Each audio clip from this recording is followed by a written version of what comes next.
Welcome to The Explainer, where we take legendary texts and turn them into visual breakdowns. Honestly, I am so excited for this one today because we are conquering the absolute ultimate Old English epic, Beowulf.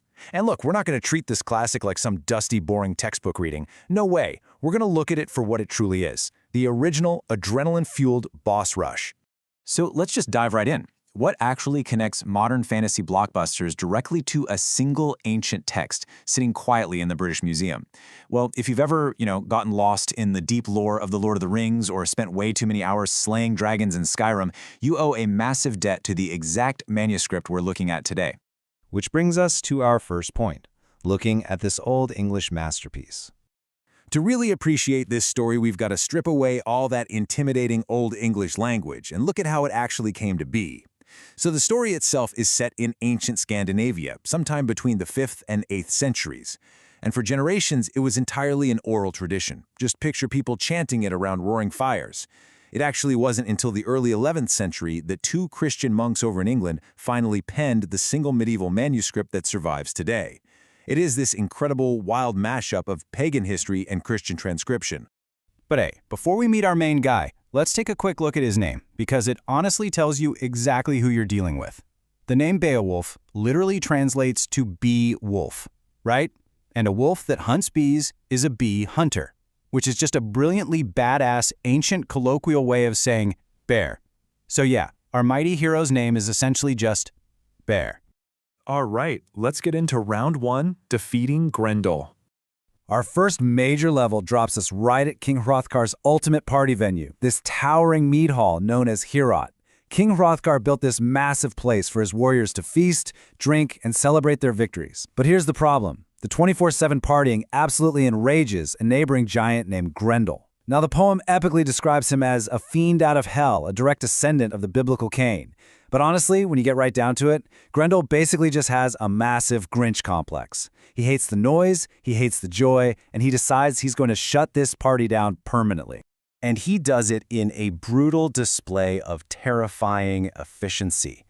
Grendel just busts the heavy wooden door right off its hinges and kills 30 of Hrothgar's sleeping thanes in a single night. 30. And the crazy part is, he just keeps doing it.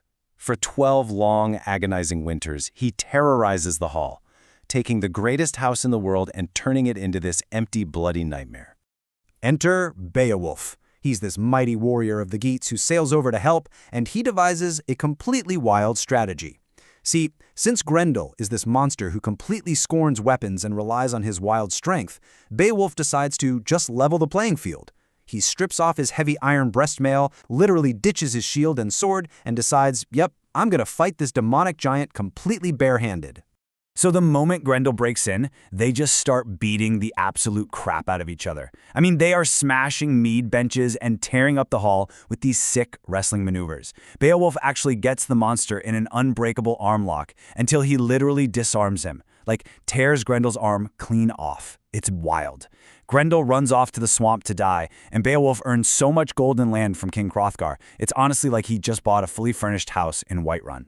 But, moving on to round two, we've got the Swamp Hag. In true video game fashion, the post-victory party is cut brutally short when Grendel's mother shows up in the dead of night to avenge her son, and she murders Hrothgar's trusted advisor. So Beowulf tracks her to this dismal, bloodshot swamp and literally cannonballs straight into the lake of monsters. He sinks for the better part of a day just to reach the bottom and fight her. But when he finally swings his prized heirloom sword, Hrunting, right at her head, he discovers a terrifying twist. His normal weapons, completely useless against her. Luckily for us, though, his opponent has a bit of a hoarding problem. He spots this massive, magical sword hanging in her cave, and it has an incredible backstory. It was forged by ancient giants, it's completely covered in Norse runes, and it even depicts the biblical flood. So Beowulf grabs it and uses this massive blade to decapitate Grendel's mother. And then, Grendel's corpse too, just for good measure. But here is the crazy part. The monster's toxic blood is so incredibly hot that the giant's blade magically dissolves right down to the hilt. Now, what is really fascinating about this part is the real-world science hidden right inside the poetry. The text actually describes the sword's blade as Damascus. Damascus steel is this legendary, super tough metal with a liquid-like pattern on it. and modern metallurgists have actually discovered that this ancient forging process was so advanced, the steel contained carbon nanotubes. It is quite literally ancient, real-world magic. All right, skipping ahead, it's time for the final boss, the dragon. So, after those epic wins, Beowulf returns home and reigns peacefully as king of the Geats for 50 long winters. But, as we know, a hero's retirement never really lasts. The trouble starts when a desperate runaway slave stumbles into an ancient barrow and steals a single, solitary gold cup from a sleeping dragon's massive hoard. As you can guess, this completely enrages the beast, prompting it to scorch the entire countryside with fire in revenge. And hey, if that sounds a little familiar to you, it's because J.R.R. Tolkien directly lifted this exact plot point for Bilbo and Smaug in The Hobbit. Now, even as an old man, Beowulf refuses to back down. He steps up to challenge the dragon, but the odds are looking pretty terrible here. Beowulf brings a massive all-iron shield and his ancient fancy sword named Nagling. The dragon, on the other hand, breathes molten venom and fire.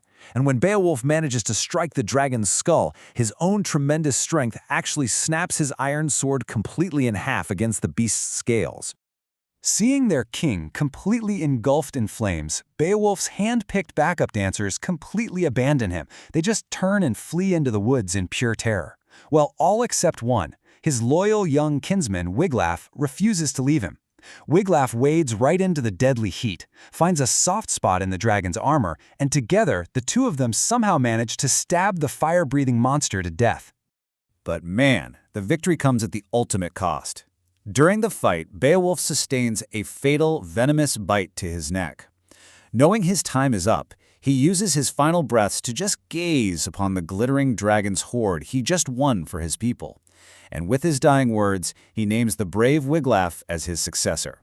Which brings us to our final section, the themes and the modern legacy of this story.